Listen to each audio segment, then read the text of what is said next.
Indian team के fast pacer यानी कि नवदीप सैनी ने अपने आप के बारे में बताया। उन्होंने बताया कि इस लॉकडाउन में वो किस तरह से प्रैक्टिस कर रहे थे, इस लॉकडाउन में किस तरह से उन्होंने अपनी पूरी जो फिटनेस है उसका ध्यान रखा।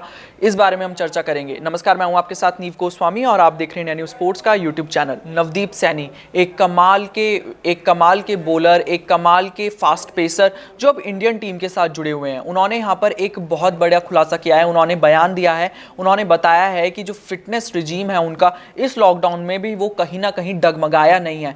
हरियाणा के करनाल में वो इस वक्त प्रैक्टिस कर रहे हैं, उनका होम टाउन है। उन्होंने वहां पर जाकर प्रैक्टिस करी है। उन्होंने बताया कि लोकल स्टेडियम में वो जाकर रनिंग करते हैं, वहां पर जाकर अपनी फिटनेस की जितने भी वर्कआउट है या फिर आप कह लीजिए जो भी पुशअप्स वगैरह जितने भी आपके वर्जेज हैं वो सब वो वहां जाकर करते हैं। और उन्होंने अपने खाने के ऊपर भी यहाँ खासतौर पर ध्यान रखा है। उन्होंने बोला है कि एक फास्ट बॉलर के लिए उसकी फिटनेस सबसे ज़्यादा यहाँ पर की रोल इंपॉर्टेंट, मतलब कि एक की रोल प्ले करती है, एक इंपॉर्टेंट रोल, एक वाइटल रोल प्ले करती है। और वहीं पर उन्होंने ये भी बताया है कि जिस तरह से न्यूट्रिशंस की ज़रूरत होती है, डाइटिशियंस की ज़रूरत होती है, डाइटिशियन हालांकि इस लॉकडाउन में उनको प्रोवाइड नहीं हो पाया, लेकिन जो भी उनकी डाइट है, जो भी उन्होंने पहले से टीम इंडिया में बने रहने के लिए अपनी डाइट को फॉलो किया है, वही डाइट वो इस बार भी अपनी फॉलो करते रहे पूरे लॉकडाउन में।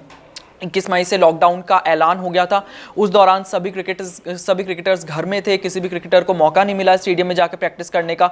तो इन सब चीज़ों को देखते हुए क्रिकेटर के लिए और ख़ास तौर पे एक फास्ट बॉलर के लिए जो इंजरी प्रोन पॉसिबिलिटीज़ होती हैं वो और भी ज़्यादा बढ़ जाती हैं। और जब आपकी इंजरी प्रोन पॉसिबिलिटी बढ़ जाती है तो आपका करियर कहीं ना कहीं खतरे में आ जाता है। तो नवदीप सैनी ने यही बताया है कि रनिंग करते रहना, लगातार एक्सरसाइज करते रहना, पूरी बॉडी को उन्होंने एक तरह से लीन और एक तरह से मेंटेन करके रखा है, जिसकी वजह से वो आगे आने वाले दिनों में आईपीएल में हमें दिखेंगे। उन्होंने ये भी कहा कि आईपीएल के लिए एकदम से आप मैदान में नहीं उतर सकते, किसी भी बड़े मैच के लिए आप मैदान में नहीं उतर सकते। अगर ऐसा हुआ तो आपके शरीर पर, आपके दिमाग पर, मेंटली और फिजिकली दोनों ही तौर पर बहुत बुरा असर पड़ता है। तो इसी बात को ध्यान में रखते हुए नवदीप सैनी ने अपनी यहाँ पे प्रैक्टिस शुरू कर दी है और भी जो भारतीय खिलाड़ी हैं वो भी लगातार प्रैक्टिस शुरू कर रहे हैं। हमने आपको बताया था अपने इसी चैनल पर कि गुजरात के मोटेरा में जो सरदार वल्लभ भाई स्टेडियम है वहां पर भी अब बीसीसीआई अपने सेंट्रल कॉन्ट्रैक्टेड प्लेयर्स को ले जाकर कैंप लगाने वाला है। जल्दी सितंबर के शुरुआत में या अगस्त के आखिरी में वो शुरू हो जाएगा। तो इस तरह से बीसीसीआई भी पूरी तरह से एक तरह से टच में है अपने प्लेयर्स के साथ और बीसीसीआई भी चाहता है कि उसके प्लेयर्स सब लोग आकर वहां पर प्रैक्टिस करनी जल्द से जल्द शुरू कर दें।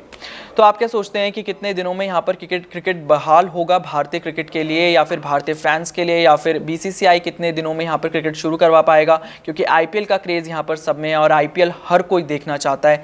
जिस तरह से आईपीएल रुका हुआ है, आईपीएल का 13वां संस्करण रुका हुआ है, ये हमें ज़रूर बताएं कमेंट सेक्शन में। और साथ ही साथ हमारे इंडिया न्यूज़ स्पोर्ट्स के यूट्यूब चैनल को सब्सक्राइब करना ना भूलें।